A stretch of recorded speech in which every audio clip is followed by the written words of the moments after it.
আল্লাহ আমাদের বানিয়েছেন, পৃথিবীতে পাঠিয়েছেন, এখানে আমাদের প্রয়োজনটা কি, আমাদের এই অস্তিত্বের উদ্দেশ্যটা কি? আল্লাহ এর উত্তরে বলেছেন সূরা মুলক অধ্যায় নম্বর 67 আয়াত নম্বর 2।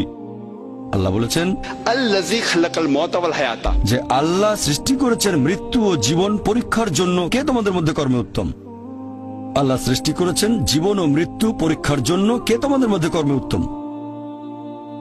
আল্লাহ পবিত্র কোরআনে বলেছেন সূরা আলে ইমরান অধ্যায় নম্বর 3 আয়াত 185। আল্লাহ বলেছেন কুল্লু নাফসিন যায়কাতুল মউত, প্রত্যেক জীব মৃত্যুর স্বাদ গ্রহণ করবে, আর চূড়ান্ত বিচার হবে রোজ কিয়ামতের দিনে। যাকে সেদিন দোজখ থেকে রক্ষা করা হবে আর বেহেশতে দাখিল করা হবে, সেই পৃথিবীর উদ্দেশ্য অর্জনে সফল কাম। কারণ এই পার্থিব জীবন ছলনাময় ভোগ ব্যতীত আর কিছুই নয়। তার মানে এই পৃথিবীতে আমাদের ইহকাল, এটা পরকালের জন্য একটা পরীক্ষা। যদি আল্লাহ সুবহানাহু ওয়া তাআলার আদেশগুলো মেনে চলেন তাহলে পরকালের জীবনে বেহেশতে যেতে পারবেন, আর আদেশগুলো না মানলে বেহেশতে যেতে পারবেন না, দোজখে যাবেন। তাহলে এই জীবন আমাদের অস্তিত্বের পেছনের উদ্দেশ্য। আল্লাহ বলছেন পরকালের জন্য পরীক্ষা। আর আল্লাহ পবিত্র কোরআনে বলেছেন সূরা আনকাবুত অধ্যায় নম্বর 29 আয়াত নম্বর 2 যে তোমরা কি মনে করো আমরা ঈমান এনেছি এটা বললেই তোমাদের ছেড়ে দেওয়া হবে? তোমাদের অবশ্যই পরীক্ষা নেব। যদি শুধু মুখে বলেন আল্লাহকে বিশ্বাস করি, আমি একজন মুসলিম, আমি একজন মুমিন, এটা বললেই আল্লাহ ছেড়ে দেবেন? এখানেই পরীক্ষা শেষ? আল্লাহ বলছেন তোমরা জানো না আমি পরীক্ষা করব? শুধু বললেন আমি একজন মুসলিম, শুধু মুখে বললেন আমি বিশ্বাসী, মুখে বললেন আমি আল্লাহর কাছে নিজের ইচ্ছাকে সমর্পণ করি, তাহলে আপনাকে ছেড়ে দেওয়া হবে না। আল্লাহ অবশ্যই পরীক্ষা করবেন।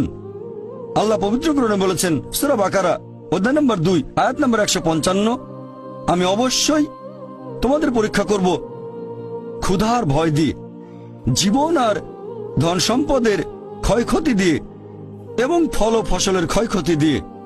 আর শুভ সংবাদ দাও তাদের যারা ধৈর্যশীল। আল্লাহ সবাইকে পরীক্ষা করবেন ভয় দিয়ে, ক্ষুধা দিয়ে, জীবন আর ধন সম্পদের ক্ষয়ক্ষতি দিয়ে, ফল ফসলের ক্ষয়ক্ষতি দিয়ে। আল্লাহ অবশ্যই পরীক্ষা করবেন। আর আল্লাহ এক একজনকে এক একভাবে পরীক্ষা করেন। আল্লাহ পবিত্র কোরআনে বলেছেন সূরা আনাম অধ্যায় নম্বর 6 আয়াত নম্বর 165। আল্লাহ বলেছেন যে তিনি কিছু মানুষকে অন্যদের তুলনায় বেশি মর্যাদা দান করেছেন। আল্লাহ সুবহানাহু ওয়া তাআলা কিছু মানুষকে অন্য মানুষদের তুলনায় বেশি মর্যাদা দিয়েছেন। আল্লাহ কোরআনে বলেছেন সূরা নাহল অধ্যায় নম্বর 16 আয়াত নম্বর 71 যে তিনি কিছু মানুষকে অন্য মানুষের তুলনায় শ্রেষ্ঠত্ব দান করেছেন। আল্লাহ এই কথা আবারও বলেছেন সূরা আনাম অধ্যায় নম্বর 6 আয়াত নম্বর 165 যে আল্লাহ সুবহানাহু ওয়া তাআলা কিছু মানুষকে অন্যদের তুলনায় বেশি মর্যাদায় উন্নীত করেছেন, আর তিনি যা দিয়েছেন তার ভিত্তিতেই তোমাদের বিচার করা হবে। এখানে অনেক লোকজন এভাবে প্রশ্ন করে আল্লাহ তাআলা এখানে সুবিচার করবেন কিভাবে? কেউ হয়তো জন্মায় গরিব পরিবারে, আবার কেউ জন্মায় ধনী পরিবারে, কেউ জন্মায় ভালো স্বাস্থ্য নিয়ে, কেউ জন্মায় অসুস্থ হয়ে। এটাই তো অবিচার। আল্লাহ তাআলা সুবিচার করেন না। তিনি এইসব আলাদা মানুষের জন্য আলাদা বিচার করবেন কিভাবে? আমরা জানি যে পার্থিব জীবনে আছে জন্ম আর মৃত্যু, বিভিন্ন অসুখ হতে পারে, কেউ গরিব কেউ ধনী, এই সবই আসলে পরীক্ষা।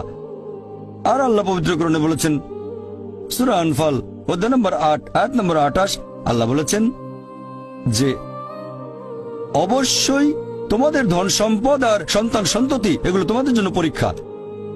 এরপর সূরা মুনাফিকুন অধ্যায় নম্বর 63 আয়াত নম্বর 9 যে তোমাদের সম্পদ আর সন্তান সন্ততি যেন তোমাদেরকে আল্লাহ তাআলার স্মরণে উদাসীন না করে।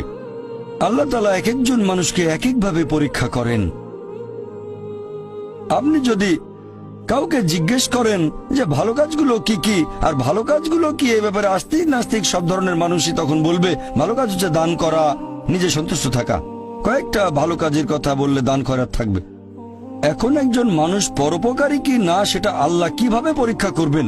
কিন্তু সবার সম্পদ যদি সমান থাকে, পরীক্ষার ব্যাপারটা তাহলে আসবে কিভাবে? পরীক্ষা তখনই নেওয়া যাবে যখন কেউ হবে ধনী আর কেউ হবে গরিব। তাই আল্লাহ তাআলা এক একজনকে এক একভাবে পরীক্ষা করেন।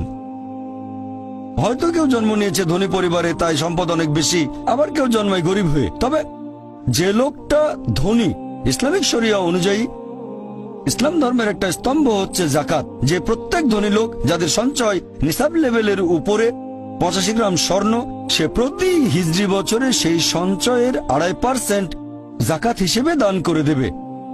সেই লোক হতে পারে লাখপতি, হতে পারে কোটিপতি। যদি সে ঠিকমতো জাকাত দেয় তাহলে সে পাবে 5 নম্বর। হয়তো সে পুরো জাকাত দিল না, সামান্য কিছু অংশ দান করলো, যা দেওয়ার কথা তার 20% দিল, যেটা দেওয়া উচিত তার সামান্য অংশ দিল, তাহলে সে ফেল করবে। আবার কেউ হয়তো জাকাতই দেবে না, একেবারে শূন্য। আর গরিব লোককে কোনো জাকাত দিতে হবে না, সেভাবে ফুল নাম্বার। কিন্তু আমরা মানুষরা এভাবে বলি, আহা বেচারা লোকটা খুব গরিব, এই লোকটার জীবনে শুধু সমস্যা আর সমস্যা। আর ধনীদের দেখে আমরা মুগ্ধ হই। আমাদের প্রিয় নবী বলেছেন যে একজন ধনী লোকের বেহেশতে প্রবেশ করা গরিবের চেয়ে অনেক বেশি কঠিন। আর পবিত্র কোরআন বলছে, সূরা আনফাল অধ্যায় নম্বর 8 আয়াত নম্বর 28, ধন সম্পদ তোমাদের জন্য পরীক্ষা, এটা পরীক্ষা। আমরা বোকা তাই এভাবে চিন্তা করি যে এই লোকটার অনেক টাকা, আল্লাহ অনেক রহমত দিয়েছেন, এটা একটা পরীক্ষা। যদি এই রহমত ঠিক মতো ব্যবহার না করেন, এটা অবশ্যই রহমত, তবে এই পরীক্ষায় ফেল করার সম্ভাবনা অনেক বেশি। যেমন ধরেন বোর্ডের একটা পরীক্ষার প্রশ্ন, গত বছরের কথা, 2 বছর আগের কথা, 2002 সালের কথা। সেবারের প্রশ্ন খুব কঠিন ছিল, বেশিরভাগ ছাত্রছাত্রী উত্তর দিতে পারেনি। পরের বছর সেই প্রশ্নটা আসলো না, তখন এটা বলা বোকামি, ও দুঃখ, এবার তো আসলো না, আপনি তো খুশি হবেন যে এবার আসেনি। তাহলে সম্পদ একটা পরীক্ষা। তাহলে যাদের ধন সম্পদ নেই তাদের জন্য ধনীদের তুলনায় বেহেশতে যাওয়াটা অনেক সহজ।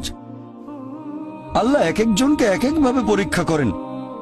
সেজন্য আল্লাহ বলেছেন, তোমাদের ধন সম্পদ যেন তোমাদেরকে আল্লাহ তাআলার স্মরণে উদাসীন না করে। এটা একটা পরীক্ষা।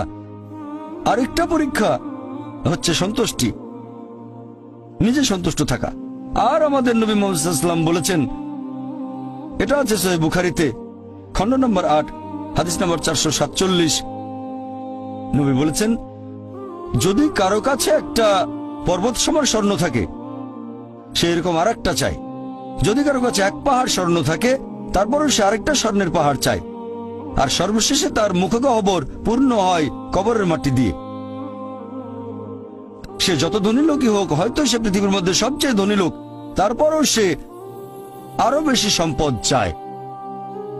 মানুষ সন্তুষ্ট হয় না, বেশিরভাগ মানুষ কখনোই সন্তুষ্ট হয় না।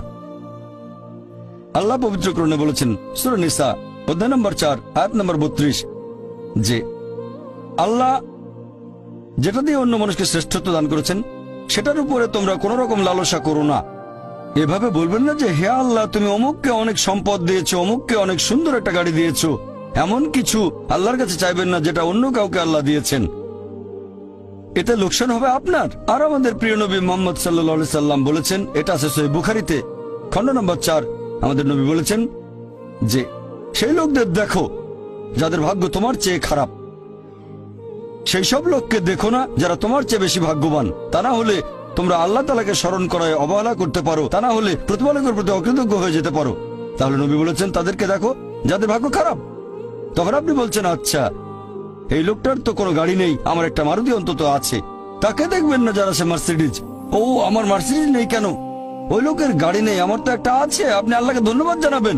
যখন মার্সিডিজ গাড়ির মালিকের সাথে নিজেকে তুলনা করবেন, ও, আমার কেন মার্সিডিজ গাড়ি দিলেন না? তাদেরকে দেখবেন যাদের ভাগ্য খারাপ। তাহলে আপনি আল্লাহ